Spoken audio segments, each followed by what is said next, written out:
அண்ணே விநாயகா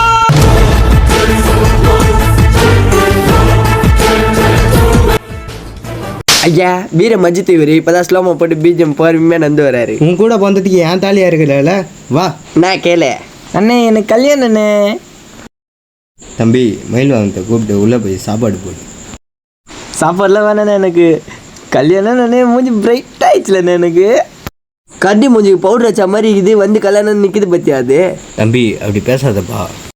நீ எத்தனை நாள்டா தொழிலாளியாக இருப்ப? நாலுலேருந்து நீ முதலாளி. உன் பேரில் மார்க்கெட்டில் ஒரு கடை எழுதி வச்சுக்கிறேன். இந்தா அண்ணே மூச்சுக்கு 300 வாட்டி மயில் வாங்கணும் தம்பி மயில் வாங்கணும்னு சொல்லுவியாண்ணே.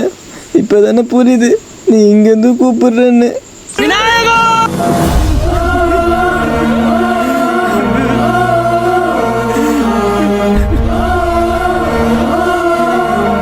என்ன நடக்குதுங்க?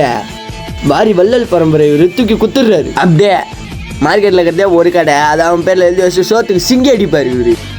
ஐயா மூஞ்ச பாரு, அப்படியே ஒன்று போட்டேன்னு வையன். விநாயகா